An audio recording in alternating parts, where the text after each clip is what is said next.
"Snug and Serena ought to go to school," said Mrs. Mouse one day. The two little mice put down their spoons and listened. Their eyes shone, their tails twitched, and they licked their lips with excitement. "School? What for?" asked Mr. Mouse. "They ought to know how to count," said Mrs. Mouse. "Sure, I can teach 'em to count," said Mr. Mouse. And he went to the dresser and he took down 3 blue mugs. "Now, 1 mug for John Barleycorn," said he, thumping a mug on the table. "1 for Jonathan, 1 for Samuel. That's 3 mugs," he added. "Well, there's more than 3 in the world," objected Mrs. Mouse. Mr. Mouse ran back to the dresser. "1 mug for Mr. Toad, and 1 for you, my dear," said he. "That's 5 mugs." Snug and Serena giggled, but Mr. Mouse frowned at them. "There's more mugs left, William," said Mrs. Mouse quietly. "Go on." Mr. Mouse stamped across the floor and took up 2 more mugs. "A mug for Snug, and 1 for Serena. That's 2 mugs," said he. "No, it's 7, cried Snug. "Mr. Toad told me." "No mouse has ever been known to count more than 5, said Mr. Mouse crossly. "After 5 we begin again. A toad may count more, but mouses don't." "Oh, let us go to school, please," cried Serena. "We want to count lots and lots." "We will ask Mr. Toad for advice," said Mrs. Mouse. Next day Mr. Toad came, and Serena ran to meet him. "Oh, please, Mr. Toad, I want to go to school, and so does Snug," said she. "Both of us. 1, 2 of us." He looked down at the 2 small mice. "Well, now, I know of a clever animal who will teach you to count," said he kindly. It is true, too. I only count up to 7. True. But this animal knows more. Now, I'll talk it over with your mother. I'm not sure, but perhaps. He went with the 2 little mice to their home, the Rose and Crown. Mr. Mouse was polishing the blue mugs and saying, 1, 2, 3, 4, 5, 1, 2. Now, that makes sense. Where does 7 come in? 7, chair. Mrs. Mouse was calming him down. "Oh, Mr. Toad," she cried as Mr. Toad entered. Yes, I know. Now, it's this cooling, isn't it?" said Mr. Toad. "Mr. Mouse, William," began Mr. Toad. "Now, you ought to let your children go to school, you know. I know of a teacher, a clever animal, but she's different from us." "Oh, in what way?" asked Mrs. Mouse anxiously. "Well, she's a refugee from home. She's a town mouse living in the country," said Mr. Toad. "Oh, poor thing," said Mrs. Mouse. Yes. She pines for her own life, but she dare not return. Oh, she could teach our little mouses to count." They talked it over, and they agreed to send Snug and Serena to the town mouse's cottage. Now, she's very quick-tempered, but she got a lot of knowledge through living in the same house as human beings," said Mr. Toad. "It's her house, but she allows them to live there. However, somebody else came, and she found she couldn't share her house with the C-A-T, you know? C-A-T, yeah. So she came to the country to take an empty cottage under the foxgloves." Mr. and Mrs. Mouse nodded. "She has a birch rod for discipline and a corner for naughty mice, and she can count," said he. "Well, I agree," said Mr. Mouse. "Some discipline will do the children good, and as for counting, well, let 'em count." So Snug and Serena prepared for school. They went to the woods to find pencils and slates. The pencils were pointed sticks to write on the sandy ground. The slates were layers of stone from a quarry. Mrs. Mouse showed them a pile of white cherry stones for counting. They had a bat's wing purse for money and a bag to hold the slates and pencils. The mice money to pay Mrs. Town Mouse was the seeds of buttercups.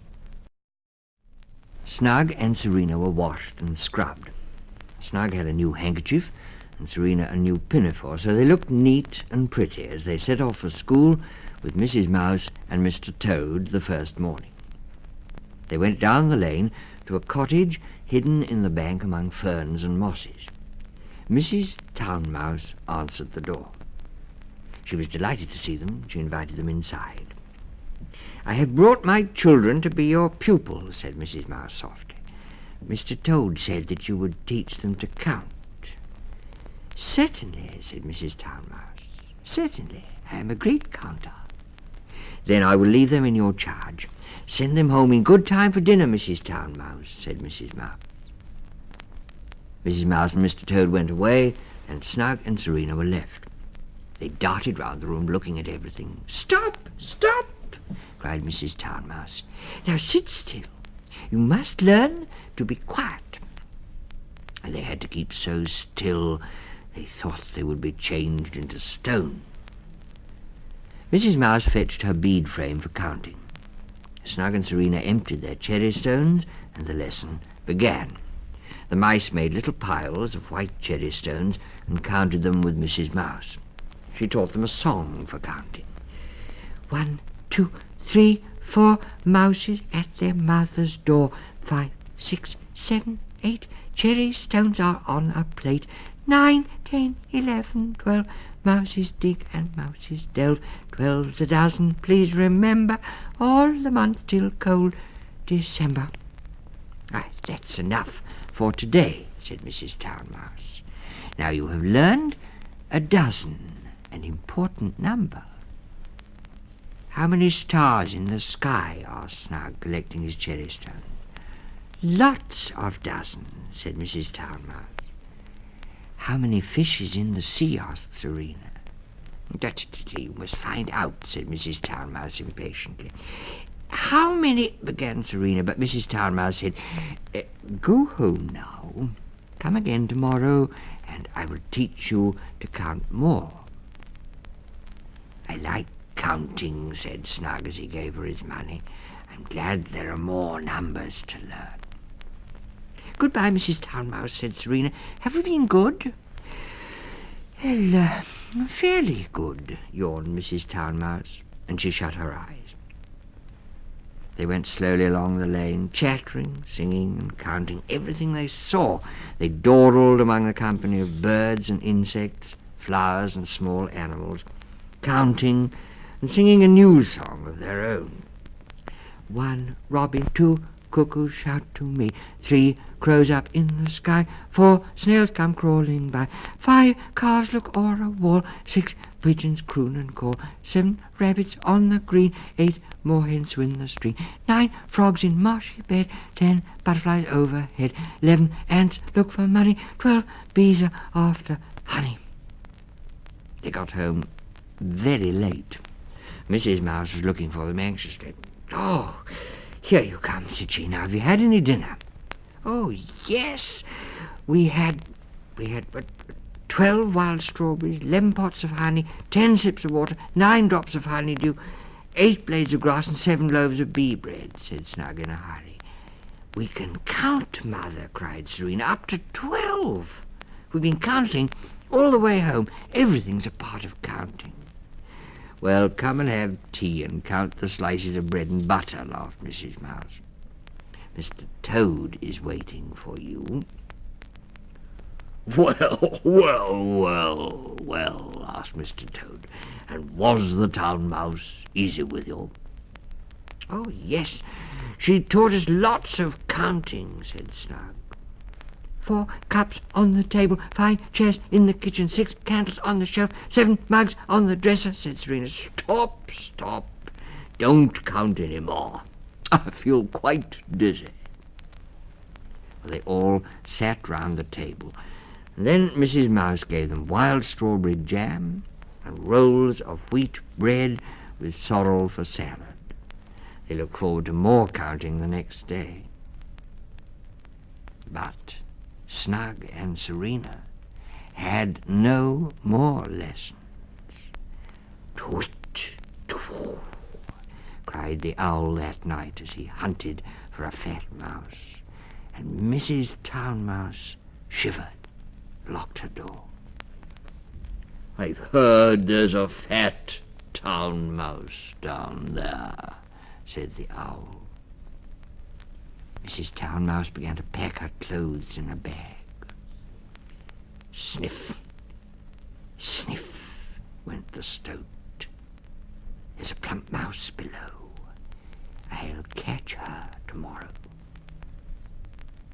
Mrs. Town Mouse kept close to her wall. At dawn, she ventured out.